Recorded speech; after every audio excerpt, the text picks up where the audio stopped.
Hi, everyone. Thanks for joining us today. Our goal at Boostability is to help small businesses succeed online. And we created search sessions to help you succeed in your business with actionable strategies in digital marketing, business, sales, and beyond. We host this every other Wednesday at 11 a.m. Mountain and bring on industry experts and thought leaders to provide business advice and guidance during these times. Every week, our brilliant SEO leaders at Boostability also provide weekly SEO advice and tips for how you can optimize your SEO. This week, we have a fantastic show for you. We've covered so many topics in search sessions, but we haven't dove into specific sales strategies until today. And we have two incredible sales leaders here who helped grow Boostability from a Utah startup to a global enterprise and the #1 white label and SMB SEO provider in the world. These sales aficionados are going to talk about how to take your prospects from seeds to sales with the 2 sales techniques every business owner needs to know. Matt Tennison is Boostability's VP of Business Development and leads our partner channel. Matt, thank you for being here today. Hi, Amanda. Thanks for having me. Excited. Yeah, it's going to be great. And we have Matt Salzl, Boostability's Director of Sales and the head of our sales team. Matt, thank you for being here today. I'm excited to be here. Awesome. And I'm Amanda Price, VP of Marketing here at Boostability and your host. So let's get started. In today's agenda, we're going to start with introductions and then dive into the 2 sales techniques every business owner needs to know. We're then going to jump to actionable SEO strategies, dive into a Q&A, and don't forget to tune in next time on Wednesday, September 30th. We will have Clayton Hunter here from Google Ads. We're going to be covering getting more with Google Ads and reaching your target customers with a paid and organic strategy. It's going to be exciting. We're super excited to have Google back. And let's jump into today's show. So Boostability is the global leader in small business and partner-focused white label SEO. We offer affordable SEO specifically designed to meet the needs of small to medium-sized businesses. Our proprietary technology platform, Launchpad, tracks over 2.3 million keyword rankings per month, which enables us to make SEO decisions based on millions of bits of information. Not only that, but we serve customers and partners all around the world. We're in 16 countries, 9 languages, and are quickly expanding. We get 86% of our customers on the first page of Google within 6 months and got 69,000 keywords on page 1 of Google in 2019 alone. Boostability is dedicated to helping small business succeed online. So we have 2 very special guests here today to talk about sales techniques and strategies. We're thrilled to have Matt Tennison, our VP of Business Development and the head of our partner channel here today. Matt Tennison has over 20 years of experience in the advertising and marketing sales fields and over 15 years of experience in high-level business development and partner relationships.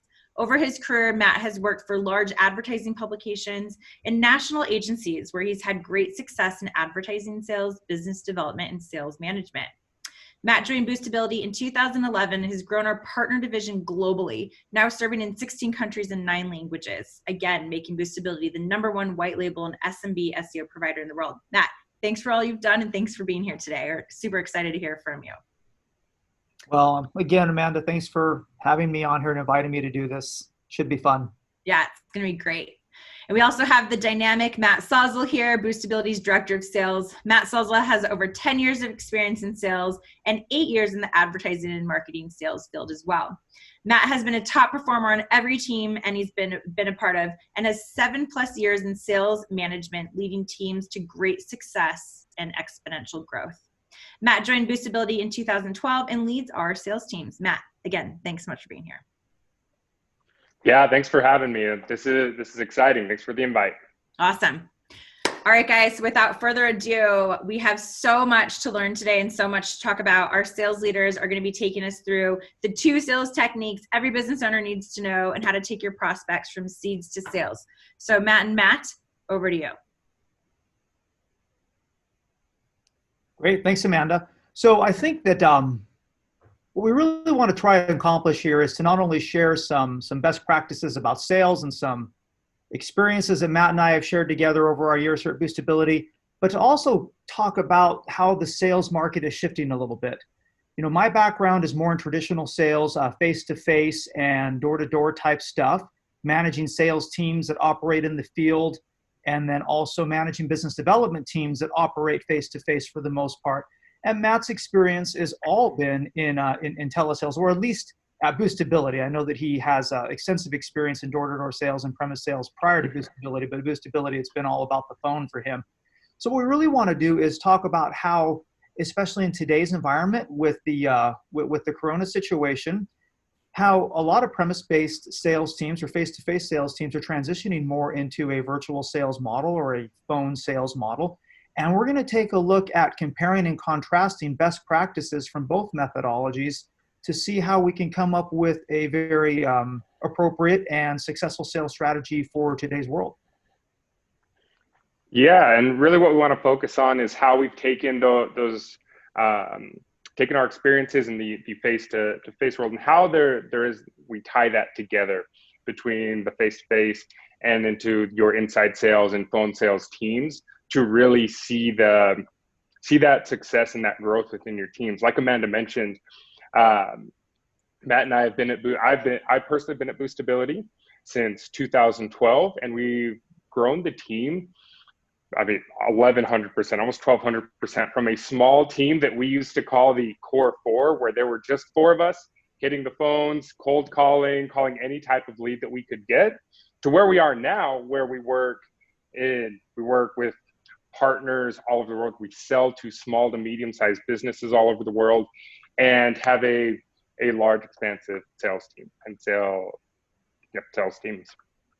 I love that. Yeah. The core four, from the core four to like a global enterprise. Super exciting.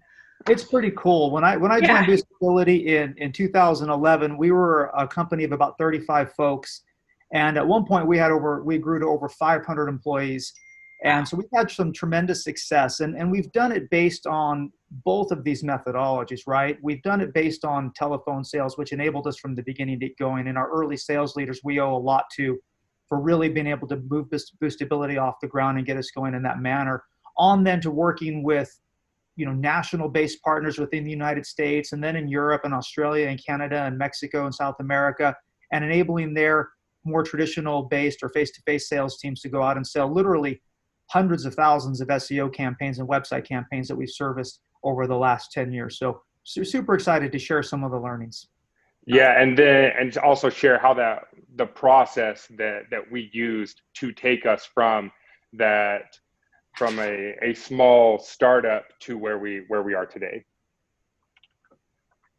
So as we already talked about, we're going to talk a little bit, as I already stated, we're here to talk a little bit about the shift in the sales methodology and how to, be able to be prolific and awesome at selling both outside and inside. But really, though, what is today's market demanding, and what are these sales processes looking like? Because I think traditionally there has been the thought that selling inside or selling over the phone, especially selling complex products like digital marketing products, which is what we sell here at Boostability, but really anything I think applies here, is more difficult than selling something that's complicated when you're sitting face to face.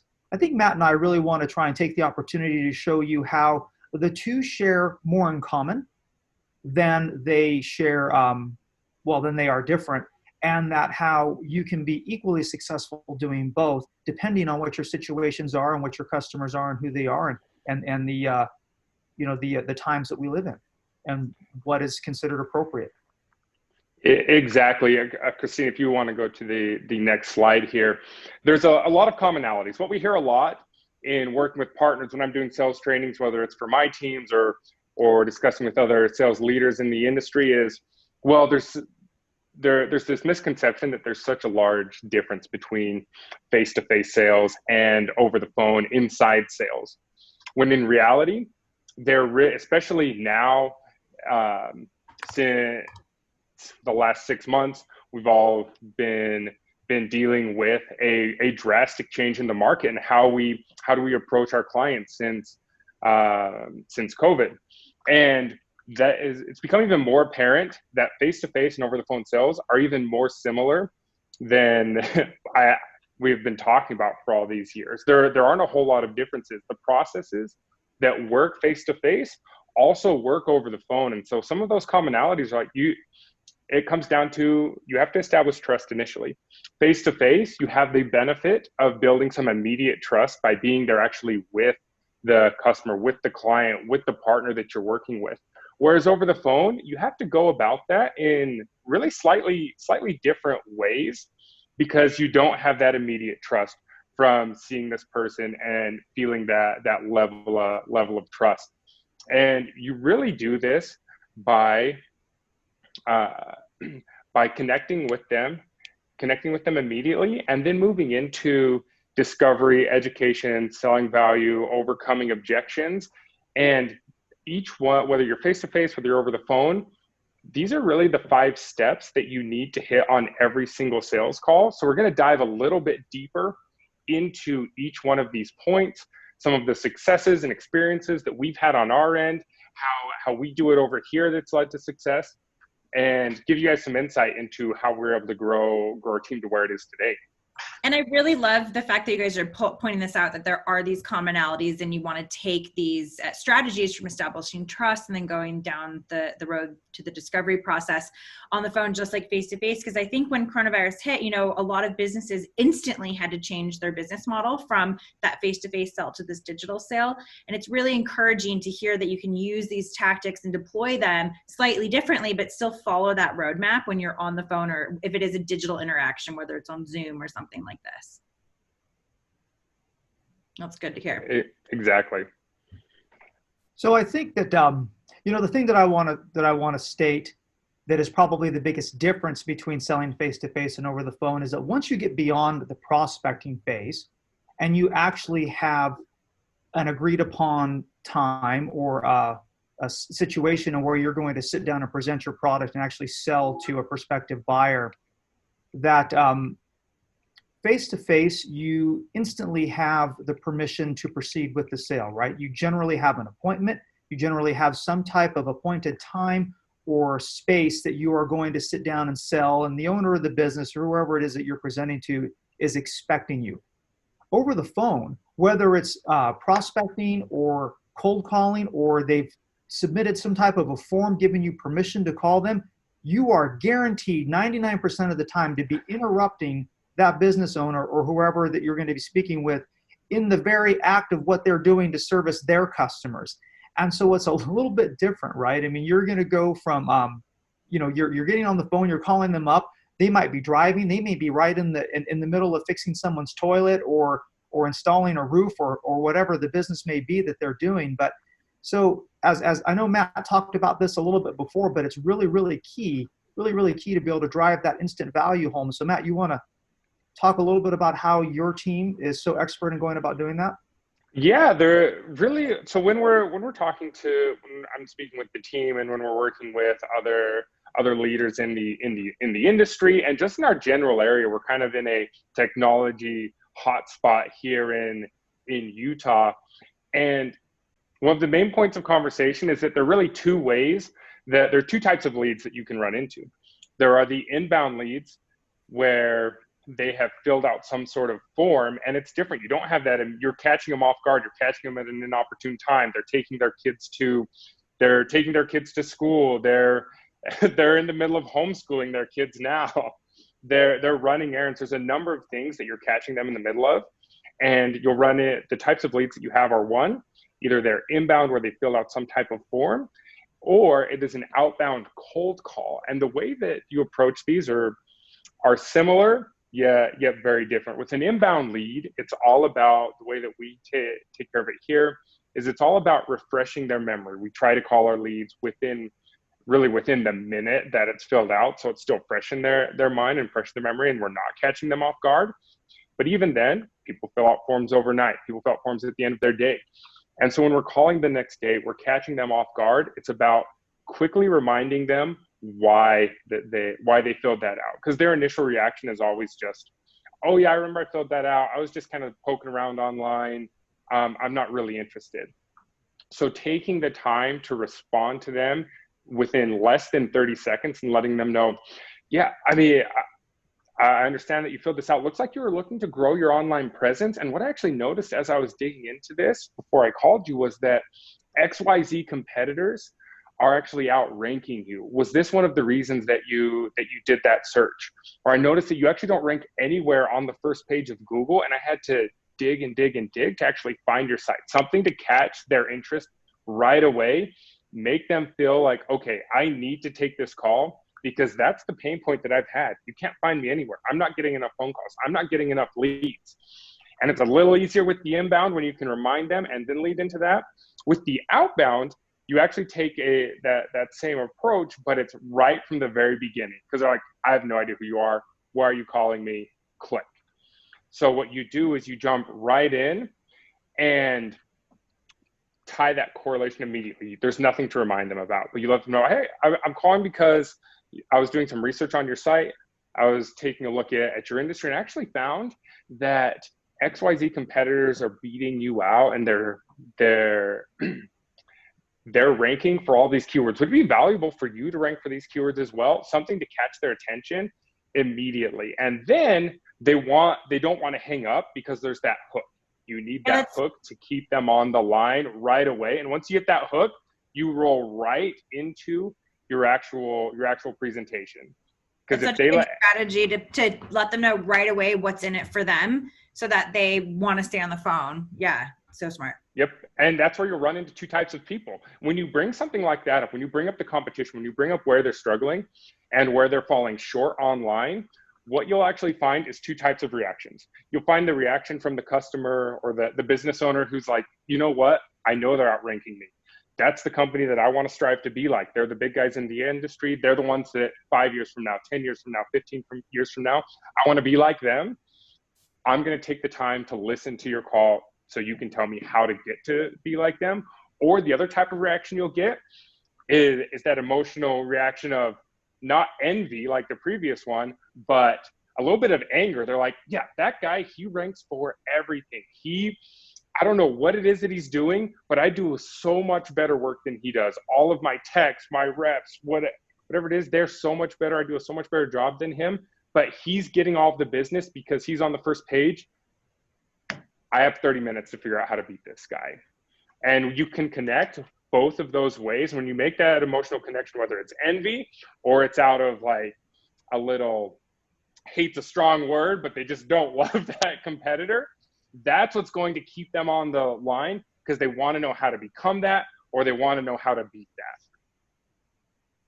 So Matt, too, don't underestimate the power of ego of the business owner as well. And when you can play to that ego, you got to let them know, hey, don't you deserve to be number one? Don't you deserve to be on top? I hear you're really good. Why don't you show it?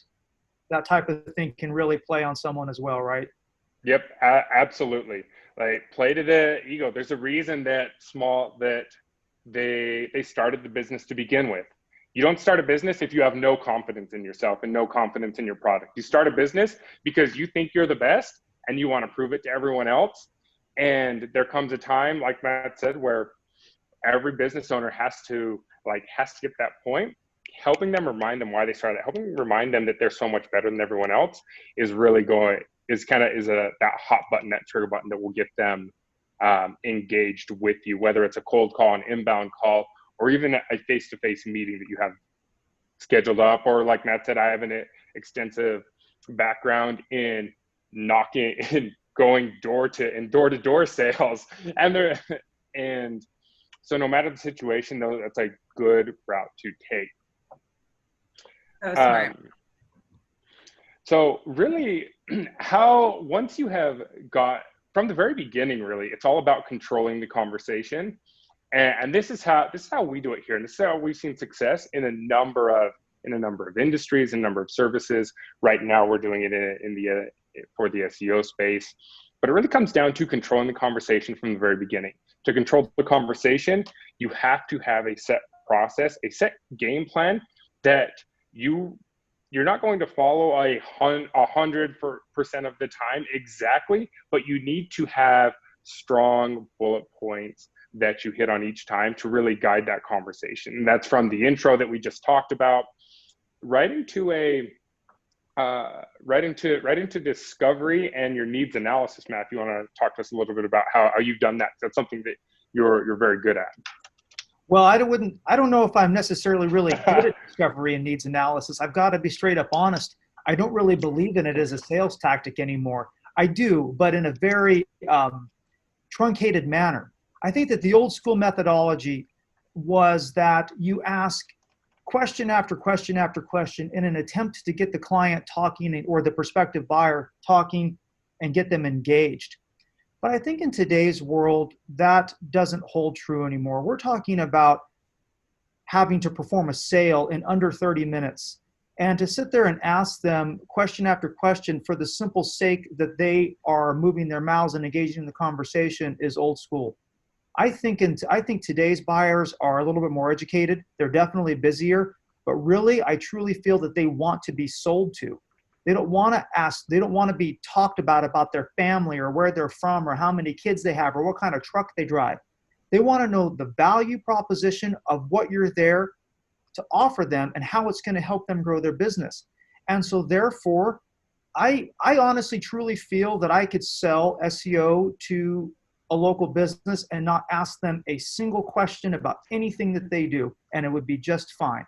Now, let's not say that that's, go ahead, Amanda. I love that you were saying this because I hate more than anything when people call me and then they waste my time and they're trying to get me talking about stupid things. You hit it on the nail. I want to be sold to. Tell me why I should pay attention to what you're saying. Get me the value proposition. Let me know so I can make an educated decision. I don't need someone to like fluff me up or anything like that. So I love that you're making this point. That's a massive shift from what a lot of people think in sales. And I think it's so smart and so right on. Yeah, thanks, Amanda. So, I mean, I wouldn't say that you should not ask any questions. That's not what I'm advocating. The needs analysis portion is really the importance of the discovery, the so-called discovery phase. And there are a couple of things that you need to know, whether you're selling SEO or whether you're selling PPC or whether you're selling widgets or plumbing to someone. You do need to know a couple of things about them. For instance, in SEO, you need to know what their services areas are, what their specialties are, and eventually you're going to need to know a little bit about their budget. So there are a couple of questions.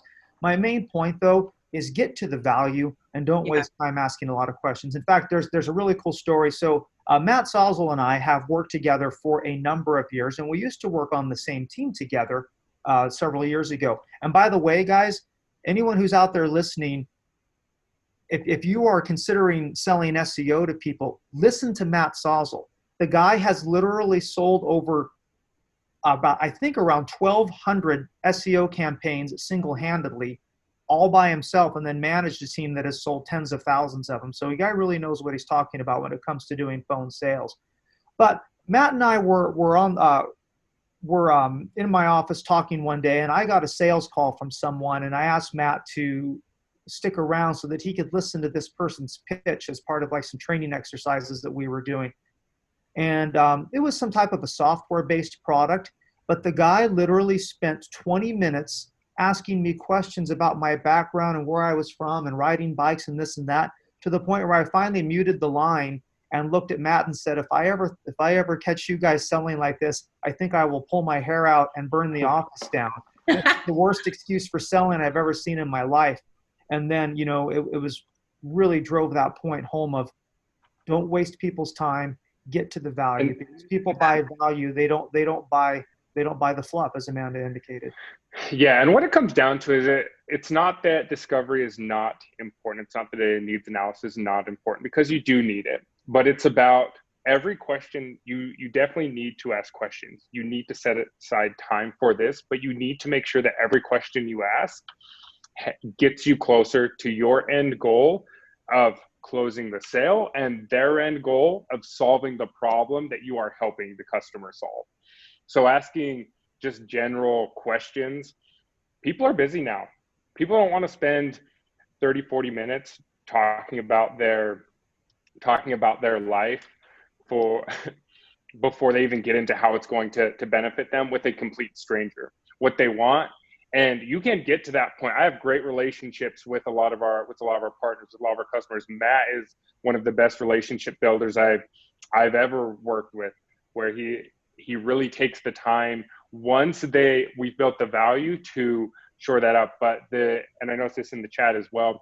That's exactly right. These questions, the discovery portion, these questions you need to ask are to uncover pain points, but it's ask the right questions. Don't ask too many questions, and don't ask fluff questions. Yes. Ask questions that get you closer to the end goal for you and for the customer. And then have a good transition into education. Too many times it's such a messy process from going from discovery to actually educating the customer. Because what happens is we have this pause, we're not sure if we've asked enough questions, and they don't really know if we should be asking more questions, and it turns into this messy kind of mumble jumble where we go into education, but it's messy, and you and the client who's buying are not really happy, and then there's an opportunity for the customer to get disengaged. So having a good transition question that gets you right into education, where here we use something so are you familiar with SEO, or is this a newer field for you, to help them? And then that's a really simple question, because no matter what they say, we can roll right into the education. We can go right into what we're going to tell them, because whether they are, you usually get a couple answers, either no, I'm a novice, I'm brand new, yes, I'm an expert, and they think they're an expert, or I know enough to be dangerous, which is the way that someone says that they know about something, or that they don't know about something, but they really don't want to admit that they don't know about it, is they know enough to be dangerous. And the education is important because this sets you up perfectly. You're going straight from your intro into your discovery and needs analysis, asking all the right questions. The education resets their understanding of what the product is, and it gives you a chance to tie in all of those pain points that they have, and how you have to do for SEO, for instance, what you have to do and what your service can do to get them to the next step, or what they really should be doing. And then that leads you right into establishing your value, where you follow up, resetting their expectations of what they need to do with, we're going to do all of those things that we just talked about that are going to help you. And then once you build that value, it's about they're getting more excited as they're talking to you. And then that leads you right to the budget recommendation. You want to make this budget recommendation when they're as excited as they're going to get. You want them to be at their high, because you're immediately going to see a dip in their engagement, because that's when it's real. As soon as you make that budget recommendation, it becomes real for the customer. And that's when all of the objections that they have are going to come out. And that's why it's important we have a unique approach to it, where we keep a list of every objection that we could possibly run into. And then what we actually do is we actually handle those objections all throughout the sales process, so that by the time we get there, we're not caught off guard. Yeah, we wanted to cover a couple other things here. Matt left off here on talking about budget recommendations, and I'm going to skip over ask for the order for a second.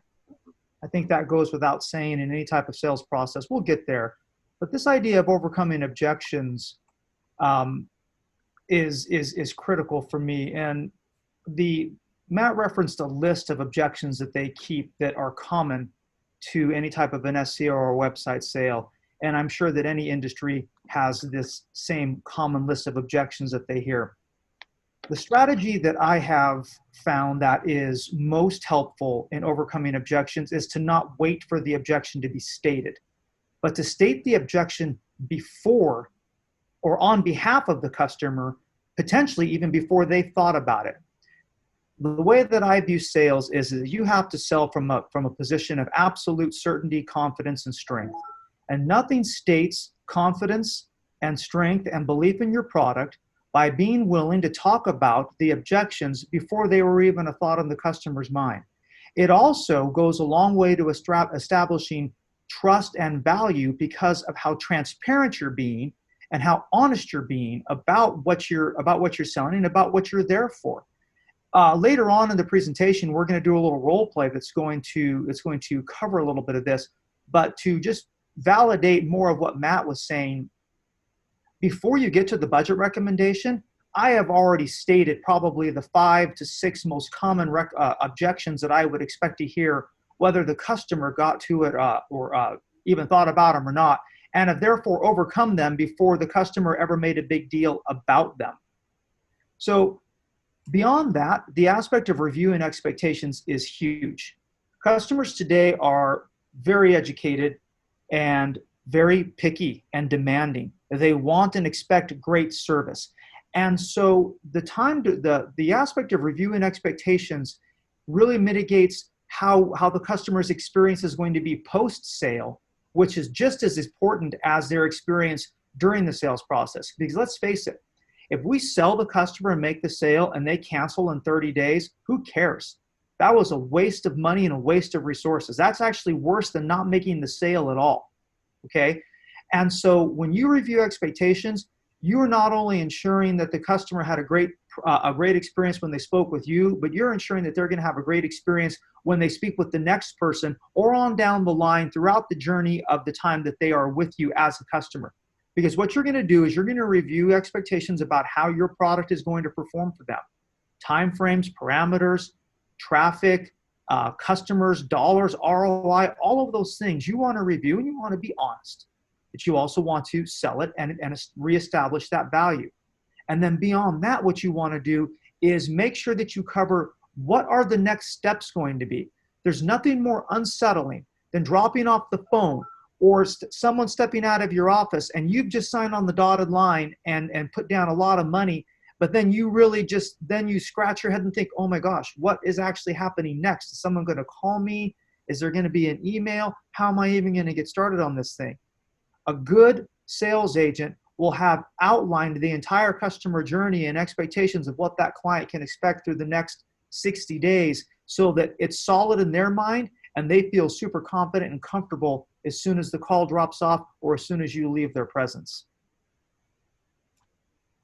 I love this. This is such a good framework for people to use, from, getting that hook right off the bat so that the person understands what's in it from them, to being strategic with your discovery and analysis and asking the right questions and staying focused, and then moving through the process of the education and establishing value. And then I love what you guys were saying about anticipate the objections people are going to have, and have that and start kind of lacing that into the framework of your conversation so that you can help people get over those pitfalls that they might get stuck in right away. And I think this is such great sales strategy that to let people know and tell your teams, map out these roadmaps for people, give them, scripts and ways that they can kind of navigate through these experiences, and then, work with the customer and see where they want to go in terms of how deep they want to go, on a discovery process and things like this. But this is fantastic. This is really fantastic. Cool. Should we jump into some role play? Yeah, let's get into what Matt and I would like to do is role play a couple scenarios. Hey, Matt, before you jump into conducting your role play, I do want to just make a big plug. If there are any sales leaders or managers out there, if you're not role playing, you are missing the boat, man. Role plays are such an invaluable part of building and developing a sales team. You can't do it without role plays. I think that role plays are good in almost any scenario, whether you have a sales team, whether you have a client services team, a marketing team, whatever. If you're not role playing the scenarios in where your employees or agents are going to be in and mirroring the situations in a controlled setting and coaching them through these, man, you're really missing out. In fact, I don't know how many years ago it was, Matt, remember we did that role play competition? Yes, we've done a few. Yeah. But we did this whole contest where we had everyone come in, they had to go through a certain situation, and it really helped us uncover some things. I mean, there was one gentleman who was one of our best guys on the phone, and he killed it. And he got onto the role play, and he sucked so bad. It was painful. We had to call a mercy stop. We're like, okay, hey, well, that was great. I think we're good. We heard all we needed to hear. And we would listen to his live calls were great. You pull recordings, you listen to calls. They were always great. Because the truth about role plays, and the reason it's so easy to just not do them, is nobody likes to do role plays. No one likes to be put on the spot, whether it's just with your direct manager or if it's in front of the team. It's usually not, there's a very small percentage of people who really enjoy doing that. But it's also important because it gets you one of the main keys of confidence, or one of the main keys to being successful in sales, is you have to be confident. You have to know your stuff, and you have to be able to do that in any situation, any scenario. And role plays prepare you for that. If you can do it in front of a room of other sales reps or at a conference in front of people, you can do it on the phone with a stranger, no matter what you're running up against. So we'd like to. What I want to do is role play with Matt. The discovery Matt, hold process. on real quick. We got to give the happy ending, man. So this poor kid who we made role play, who utterly bombed and failed, but who was actually pretty good on the phone. You know, Matt and I kind of analyzed a lot of the things he did and said on the role play, and we were able to bring him in and talk with him and share with him. And then, you know what? I mean, he was already a good performer, but he literally went out and within a couple of weeks, his closing percentage raised like 4 or 5% from some of those things. So this is an invaluable piece of sales. And then I'll add one more thing to that, because this specific rep, not only did they go on to become to actually improve on their close rate, which was already high. Now they've gotten to a point, like he's a success story around these role plays. Now he's one of our team leads, and he leads role plays with other team members and just does a fantastic job at it. But he never would have gotten to this point without taking a step out of his comfort zone and actually performing the role play. And then he wouldn't get to where he was today without role playing in every aspect that he does. So happy ending there, despite having to have the mercy stop on his initial role play. It sounds like role play would be a really good tactic when you're onboarding a new sales rep. Absolutely. Get them like familiar with the conversation before you throw them in with the sharks. Yeah. All role plays all the time. Every stage of the sales process should be role played like countless times before they get into that real life scenario. And even then, it isn't going to completely prepare you for it, but you'll be more prepared for that situation than if it was just trial by fire, hop on the phones and go for it with no training, no role plays, no practice. And so for our discovery process, the discovery process is the key takeaways that we want is you really need to know everything. You shouldn't have to ask another questions. The second you move from discovery into education, you should know everything that you need to know for the rest of the call. You should know what their pain points are. You should know how long they've been in business. You should know if they're currently working with other agencies in your field or other companies in your field. You should know what price point and budget you're going to pitch them. And we don't do this as part of we ask all these questions in our short discovery. It's really easy to run into this kind of paralysis by analysis before you call someone. What we found is that just takes up so much time if you're doing a ton of research. But instead, you can just ask the right questions during that discovery process.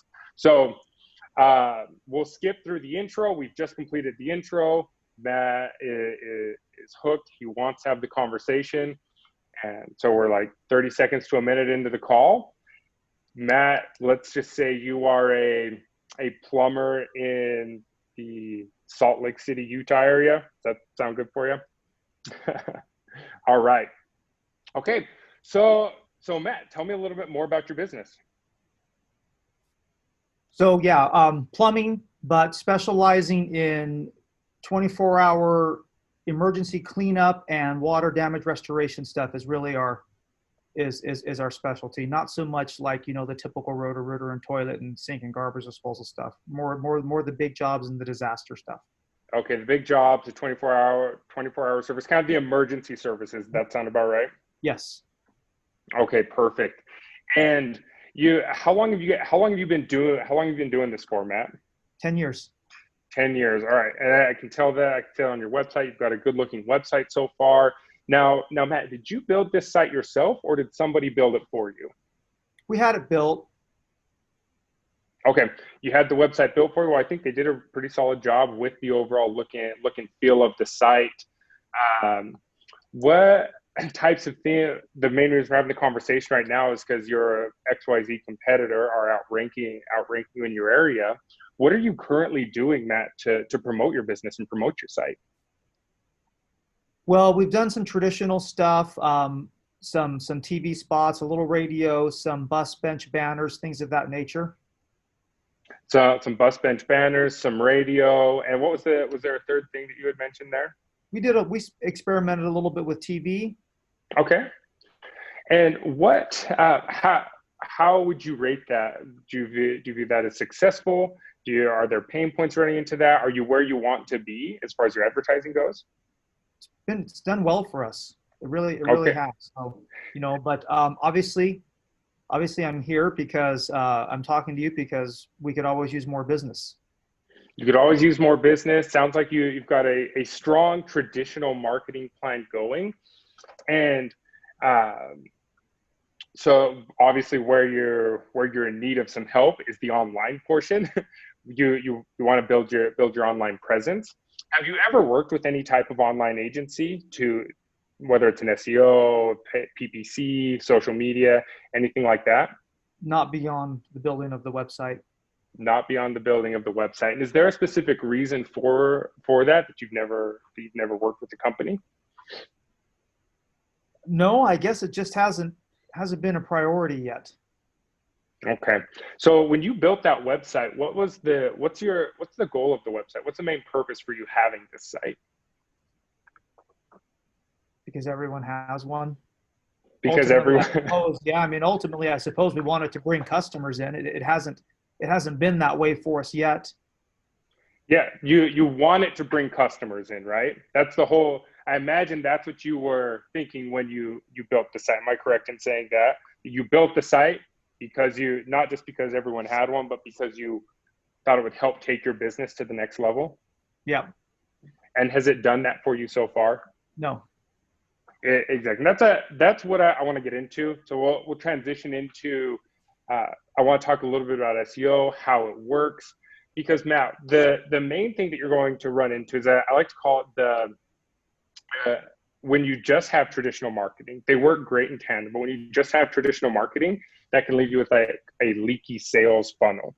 So, for example, from my personal experience, my wife is in Denver in medical school, and if she were to call me right now and say let's say it's an emergency, it's after hours, we have a major, like a pipe breaks in our house, something like that. If she were to call me and say, hey, we have a leak, I need help now, what's the first thing I'm going to do? I'm not going to remember every ad on a bench that I've seen before. I'm not going to remember the buses that drove by or the TV commercials that I've seen. I'm not even going to remember the catchy sales jingle that's on the radio that you hear all the time. What I'm going to do is I'm going to pick up my phone right here, and I'm going to do a search for emergency plumber. And in this circumstance, emergency plumber Denver. And the first company that shows up there, that's who I'm going to pick up the phone and call. And if you are doing these traditional things, and if I've seen ads, I've seen I've seen your commercials, I've seen your bench ads, I've heard your radio songs, and then I see you there, it's like 77% more likely to click on your ad versus the other competitions there. So Matt, I think this would really be a perfect fit for you, and how this could really be valuable for you, because it sounds like it's the missing piece for your marketing strategies right now. So Matt, are you familiar with SEO, or is this kind of a newer field for you? Definitely a newer field. Okay, perfect. And then that's where I would end discovery. Like at this point, I know that I know the location that he's located in. I know what primary keywords he wants to focus on. This is definitely catered to an SEO sale, but the questions and the transitions are all applicable really in any sales field, no matter the vertical, product, service that you're offering. But from this point now, I know everything that I need to know to help take him to get to the point of sale.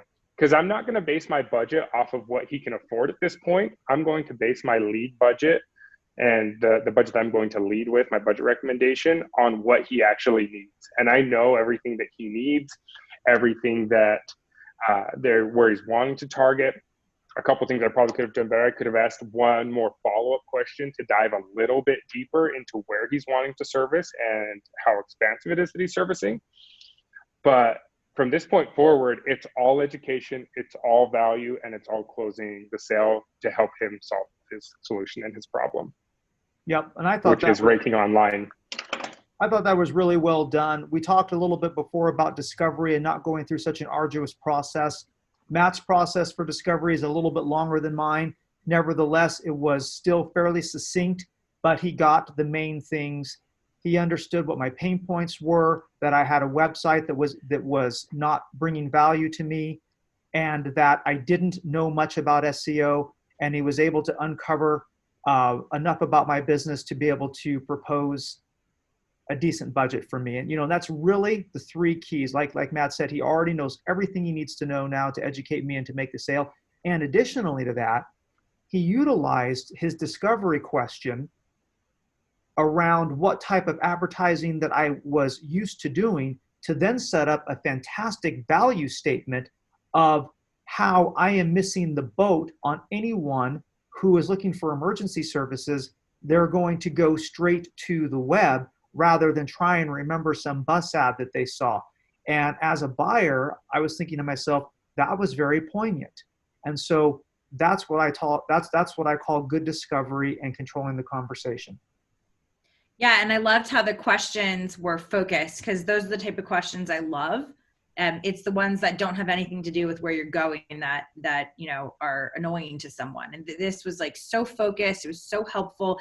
As the business owner, I felt like I was learning. And then the thing that I loved is that you also complimented where they're already spending their money. You didn't devalue it. Instead, you showed how if they combined the online, which was a big gap in their strategy, with the advertising they were already doing, it would help actually convert that click even faster, which then reinforces to them that they're doing the right things, but they're missing a part of their strategy.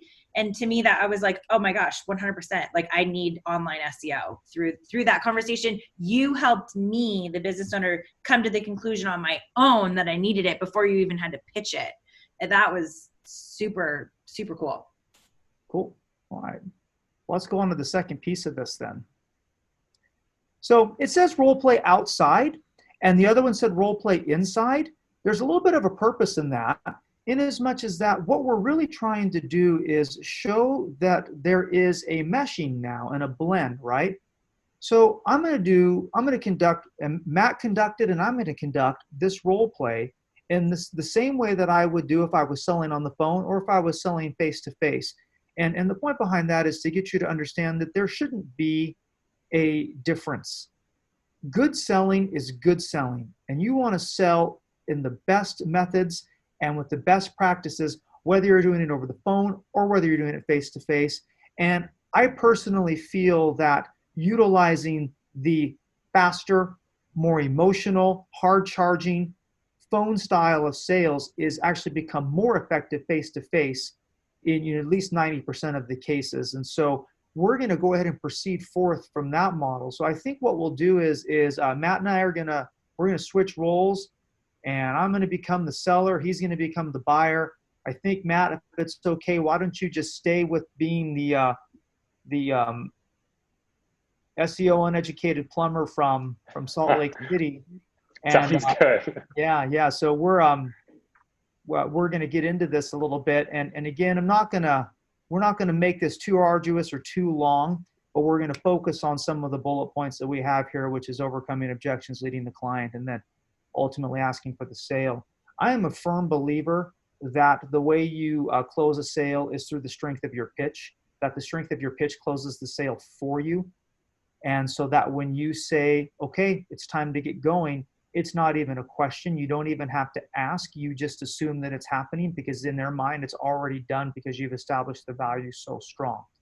There were some questions on the chat feature a little bit earlier about stating some of the specific objections that we would want to uncover or overcome with regard to at least selling SEO. And we're definitely going to take a look at doing that now. So let's jump into this. We have Matt the plumber and Matt the seller. So Matt, I appreciate you being able to stay on me with this and the information that you've given me.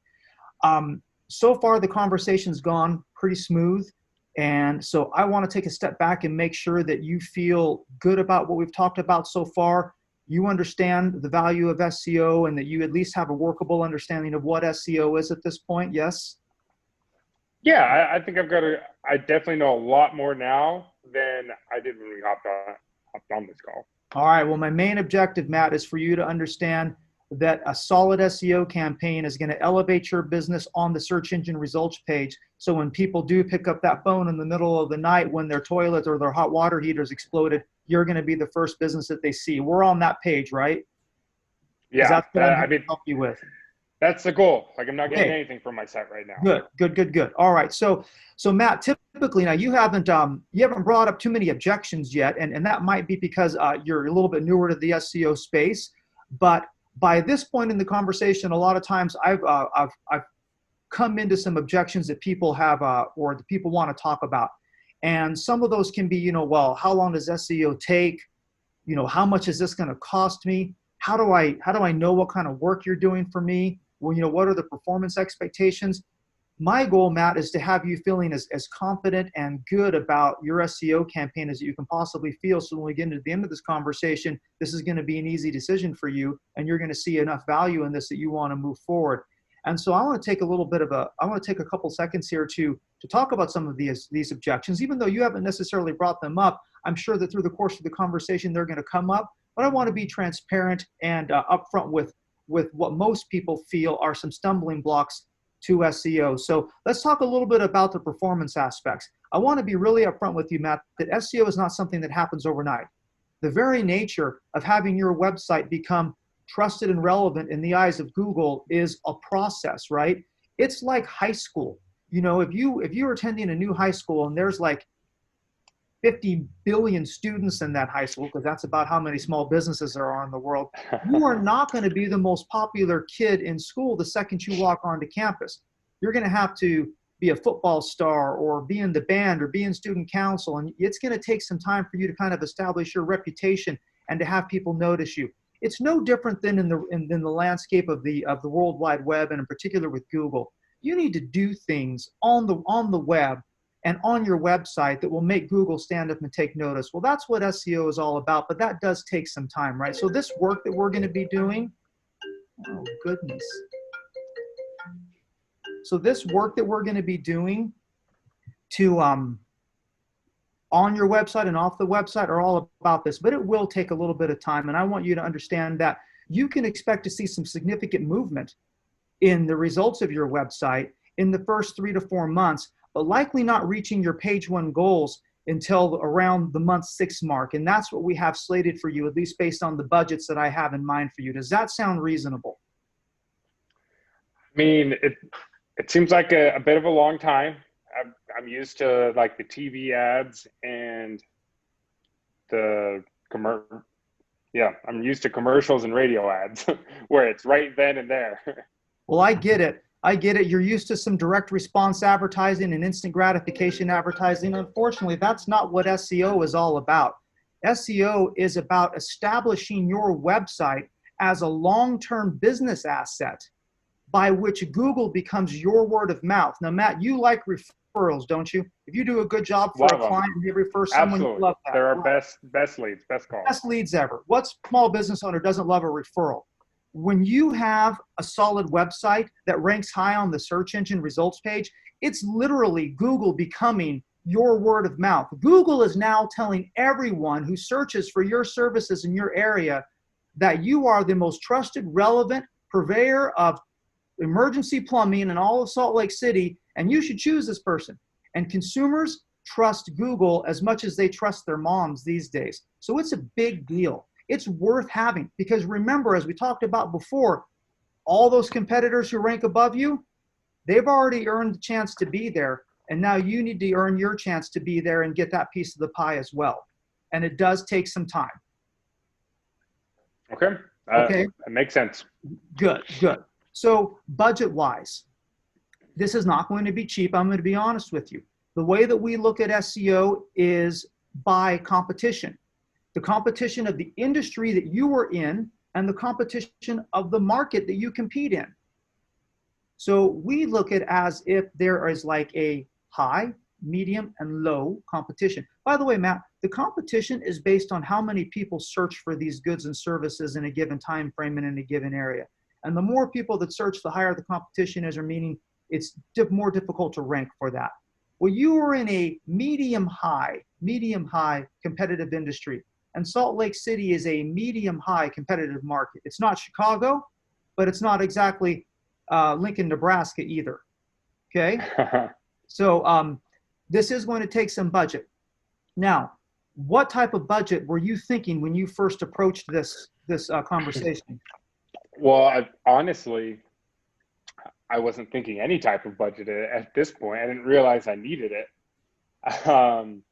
But no, probably somewhere in the like, I can all like $1,000 a month, 800 to 1,000, somewhere in that range.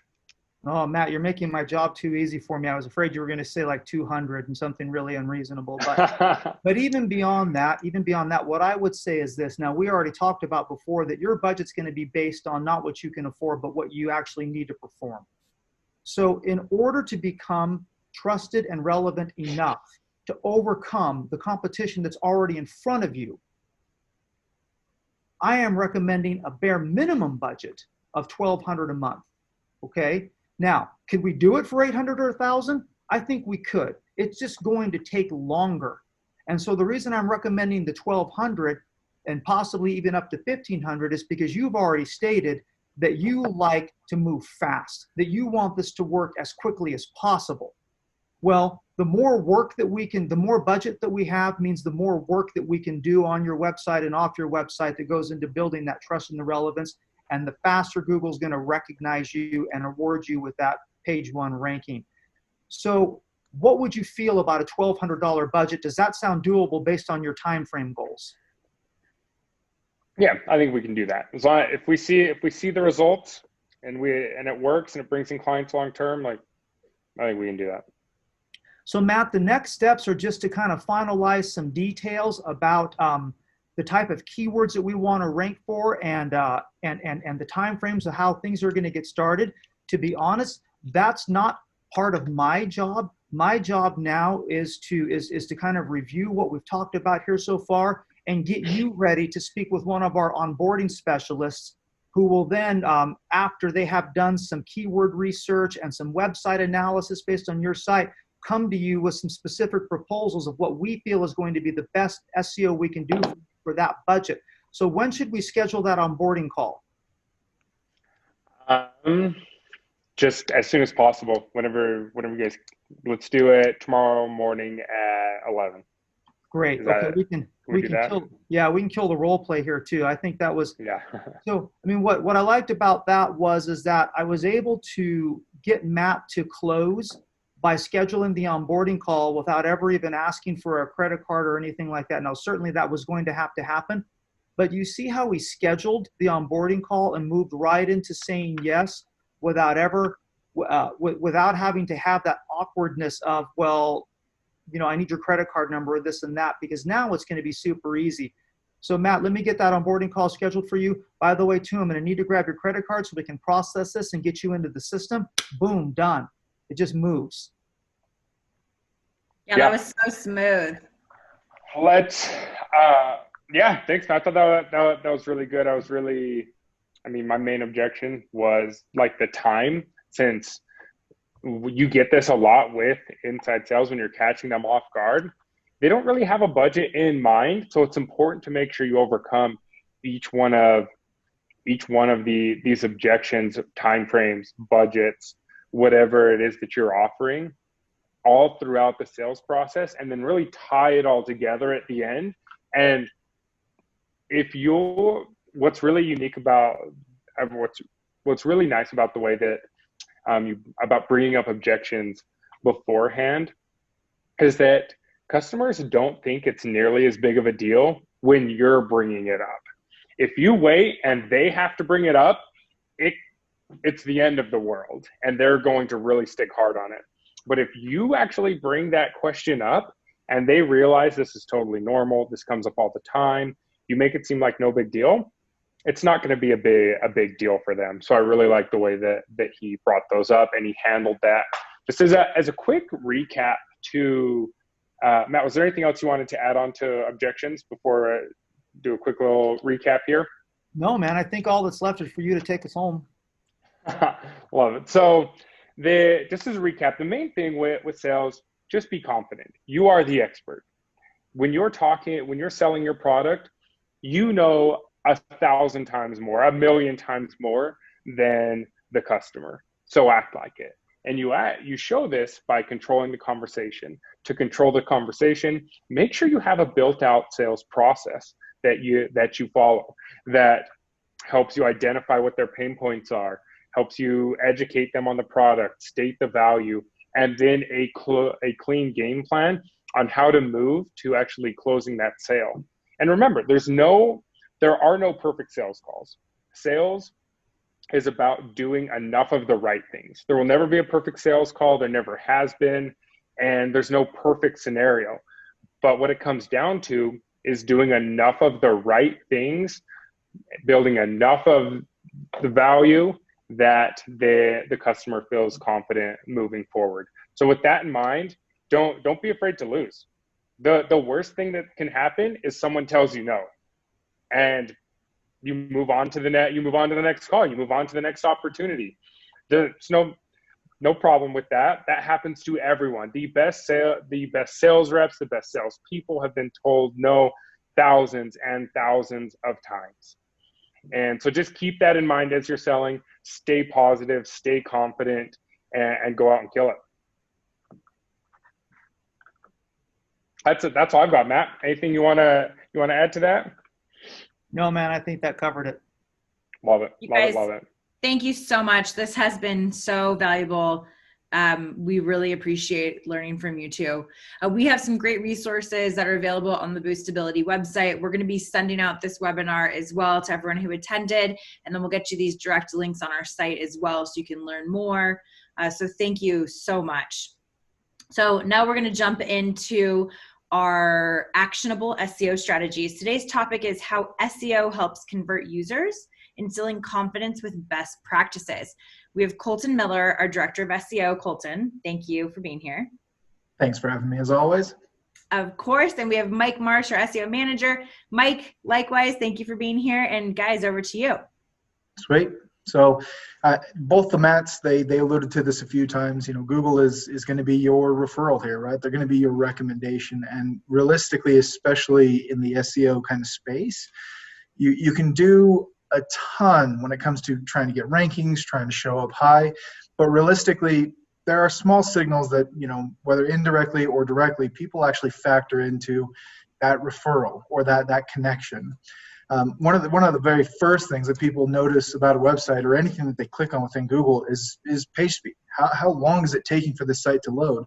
And while it doesn't have a direct, hey, this page is loading slow, therefore it's bad, but people do create that association where if it's not performing well, it's not performing fast, it's not performing like any other site that you've dealt with, it does kind of automatically degrade in their mind your service or your page at the very least, right? And you don't want to have any of that negativity potentially rolling into a lead form or potentially rolling into a sell or even a phone call, right?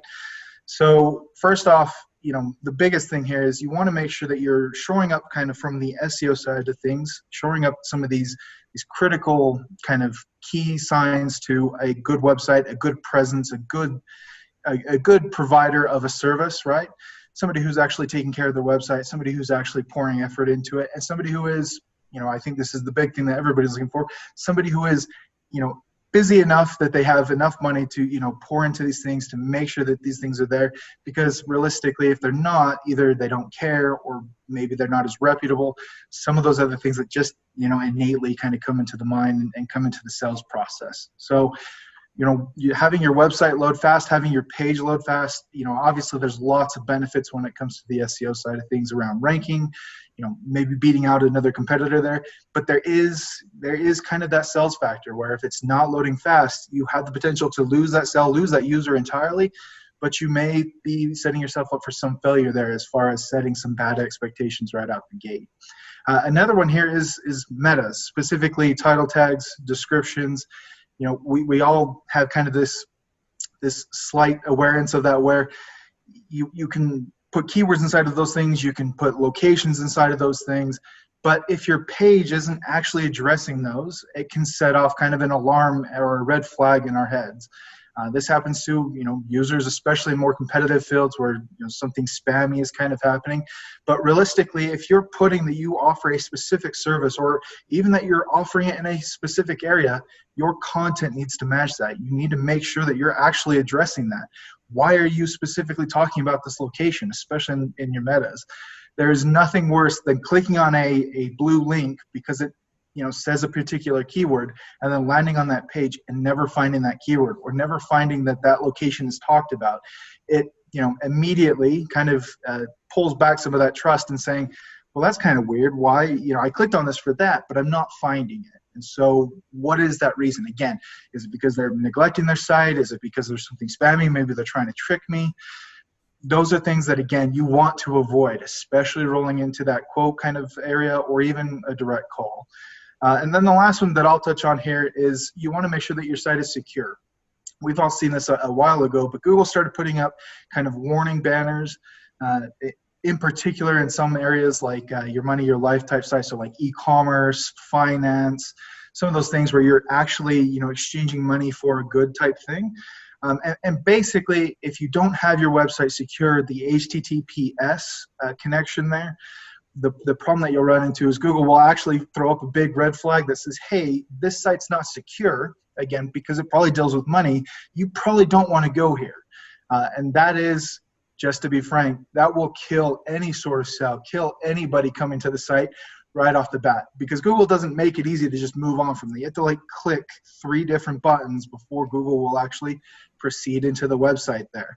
So don't let Google be the blocker there. Take care of that stuff, especially if you're in kind of a sensitive field where either people are going to be submitting, you know, their personal information, even some secure information, or potentially transactions. E-commerce is a big one on this. E-commerce, I will say, probably suffers the least because a lot of builders automatically have this built in because it is such a big deal. But finance sites, you know, local services, again, where you're potentially leaving a quote or asking for a callback, something like that, you'd be surprised how many people actually don't have this set or have this as a priority. And so that's some way that you could potentially jump ahead of them, but then again, establish that trust before you even, you know, have any direct interaction with them. So from there, I'll let Mike speak to the next few. Mike? Thank you so much. Yeah, no problem, Colton. Yep, as we've talked about before, most purchases start with a search on Google. You want to be sure that you're showing up as early in your buyer's journey as possible, because if your potential customers can't find you, they can't buy from you, right? So that's why I think SEO and sales, they work so hand in hand. Like we've listened with the role plays, it's definitely, there's a value proposition there. And so having these 6 items, having these things to help convert users is very, very important in instilling that confidence and instilling that trust. So really just tightening up these things can really help with the sales cycle. The one that I'm going to be talking about is how sites evolve over time. URLs change, and keeping track of all of the pages on your site can be daunting sometimes. If your website is riddled with pages that no longer exist, you're hurting your reputation with users and search engines alike. Think about your user experience. Think about what's going to build trust, and the links that you've created, or the links that you've created on your site and off your site. If a page returns a 404 and it doesn't exist, it means the 404, it means it doesn't exist in Google's eyes, and it doesn't exist in the user's eyes. And so they can't index it, the search engine can't index it, and a visitor may abandon their cart or bounce from your site. And so making sure that you have those tightened up, so your experience is coherent and fluent. It's something fluid that you can definitely do. You can do it with 301s. And in some cases, 404s are totally necessary for search engines. And so there's a lot of different remedies, but it would definitely be a case-by-case basis. But yeah, there's a bunch of different options. The next point that we have is creating a website that's mobile friendly. You probably heard this all over the place, but it's having a mobile friendly website that's optimized to be crawled from a mobile standpoint helps your SEO significantly. Google is using a smartphone agent to crawl all sites now, and having a mobile friendly site is more important than ever before, like I said. This is called mobile first indexing. If you haven't heard of that, that's in the SEO realm, mobile first indexing. That means that Google predominantly uses the mobile version of your site for indexing and in ranking purposes. So having a good mobile friendly site that like loads quickly, but it allows more customers to be reached at a quicker rate and increases overall satisfaction. Again, it builds that trust. You're gaining that trust with customers, and you're having a good experience on your site, and that always translates into good SEO. The last point here is when you're visiting a website and you have the navigation that's easily, like it helps people easily find the products, the information, the services on your site. If you have that set up for users, in a lot of cases that also translate to search engines, but you need to make sure that the website navigation that you have that's set up, it's set up in such a way that it's useful for both the users and the search engines, so you can index those new pages. If it's difficult to use, in a lot of instances, users will leave your site, and you potentially, depending on how many pages you have, you won't be indexed all the way. There will be pages that are orphaned or abandoned, and so it's something that crawlers can view as a demerit on your account, or they can use the kind of look that way. One way that you can kind of combat this is with internal links that help search engines to understand the content and the context of destination pages, as well as the relationship between different pages. With links, between pages, that makes sense, and like a content hierarchy, you can help lead visitors down a path towards some type of action. We've talked about what is the purpose of your website? What are you trying to get them to do, right? Is it to purchase, a sign up, or share? Make sure that you have this kind of navigation that leads people down that funnel, that leads them through this sales pitch that potentially your website is doing, or the information that your website is providing. Don't waste people's time, like we've mentioned before, and make your navigation easy to use and understand. I think that with these 6 technical SEO points, you can guide new users towards conversion by establishing confidence and trust, and really just have that good user experience. And I think that easily translates to good SEO. Awesome, you guys. Thank you so much. It's now time for our Q&A. We have Christine Pratt, our show producer and head of content, here to take us through some questions. So thanks everyone for sticking around. Yeah, we've got a couple of really good questions for Matt, and thank you for the presentation. They really enjoyed the role play, so that was extremely helpful. So we've got a couple that are very similar, so I'm going to kind of condense it into one. It says, if a client isn't necessarily interested, maybe they need a little bit more love, a little bit more nurture to bring them in. Should you contact them again, or is there a certain amount of time that you should wait before contacting them? Or even, do you have any strategies for trying to reconnect with people that liked your product but weren't quite ready to convert? Yeah, Matt, I can take this one. So it really varies on what we do here. Is we have set dispositions as to why they said no. Was it budget? Was it they're currently under contract? Was it they just didn't see value? Was it we didn't even have a chance to pitch them? And so we have set dispositions that, as for the reason why they chose not to move forward, and then that will really tell you your time frame. So you need to take good notes from the call. If it's just they're not interested because they don't see value, you can reach out pretty quickly after. Let it sit for like 30 days and then reach back out. If it's a contract or budget type reasons, don't reach out. We don't typically reach out to resell them quickly, but what we will do is we'll send them, we'll keep them, we'll continue to just plant seeds and kind of grow those seeds that we planted with them. If it's a budgetary reason, where we'll reach out, just check in how they're doing. but not pressuring them, and then setting the table to close them when they are in a better situation financially, or they're out of contract with another company. So it really varies. There's no perfect timetable, but at least letting it sit for like 30 days is a good rule of thumb. Let them cool down. But from there, it'll really vary based on your industry, based on what you're selling, based on how the conversation ended. We have cadences set up where we'll reach out to people anywhere from that have actually told us no over the phone, anywhere from 30 days out up to like 6 months out. So take some time, understand like why they said no, and then build out what's going to be the best fit for your industry and for your product. Because there's nothing worse than telling someone no and then having them reach out to you 1 week later. So it's always good to let it sit for at least a little bit of time. Awesome. I'll get to the next one. It's what are some of the primary requirements to basically convert your viewers or people on your website into buyers? You want to have that hook, but do you guys have any strategies for that? Can you repeat that question one more time? Just kind of what are some of your requirements or suggestions or strategies around just converting a viewer to your site or a viewer to, a commercial or something like that into a buyer? So this actually ventures out of the realm of SEO and into a product called conversion rate optimization.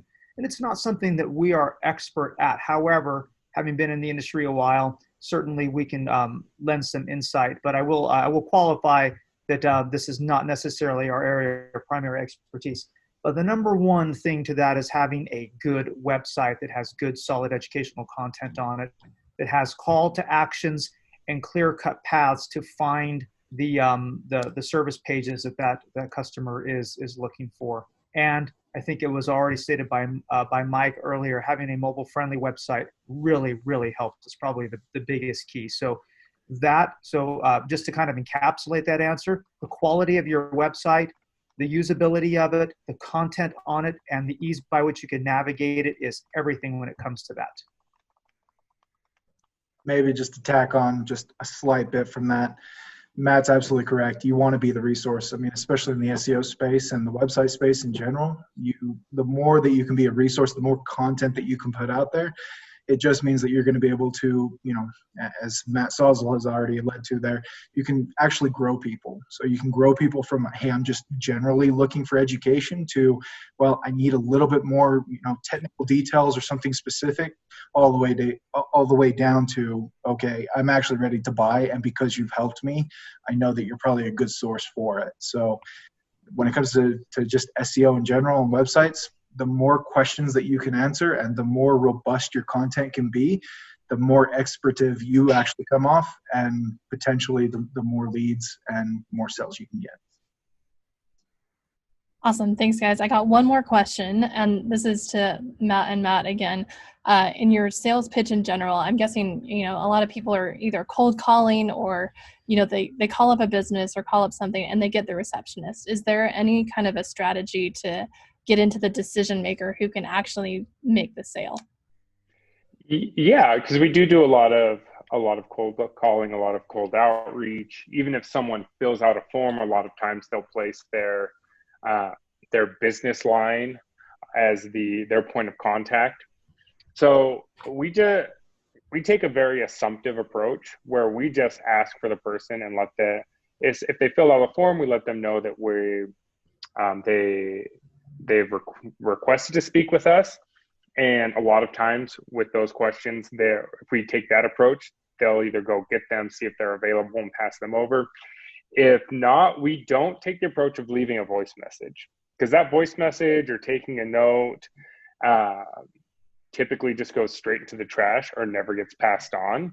And then when we call again, they remember us like, oh yeah, I took down your information. He said he wasn't interested.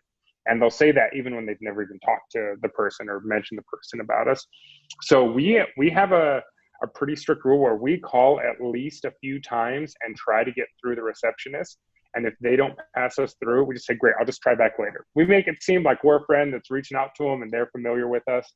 And we've seen a lot of success with that approach. If you still can't get there, try reaching out to them, be it directly through other methods, whether it's through email, LinkedIn, directly on their site. Worst case scenario, sometimes you can fill out a form because business owners always read those. But that's a kind of a last case scenario. I would actually fill out a form on their site. Before that, LinkedIn, try and look for another number for them, and then just call in and act like they're expecting your call, and a lot of times they'll grab them for you. Okay, awesome. And one question we always get all the time is just, will this be available later? And yes, we will post this on our website and our YouTube channels later this afternoon, and we will send it out to everyone who registered for this webinar. So thank you, Matt and Matt, again for your presentation. And Amanda, back to you. Okay, great. So everyone, tune in for our next show on Wednesday, September 30th at 11 a.m. Mountain Time. We are thrilled to have Google back on the show. We're going to have Clayton Hunter, sales manager for Google Customer Solutions, on to talk about getting more with Google Ads and how you can reach your target customers with a paid and organic strategy. Google's where people search for what to do, where to go, and what to buy. And we're going to talk about how to combine SEO and paid Google Ads to appear on Google at the very moment someone is looking for products or services like yours. You're going to learn how to drive website visits, get more phone calls, and increase your store visits, and how combining paid and organic strategies ensure you get the maximum exposure when people are searching for your business online. So do not miss the show. It's going to be fantastic. And as always, if you need help with your SEO, Boostability is here to help. Reach out to us at boostability.com or give us a call. You can also RSVP to the next show or watch this one again at boostability.com/search-sessions. Thanks so much. Have a wonderful week, and we will see you guys on the 30th.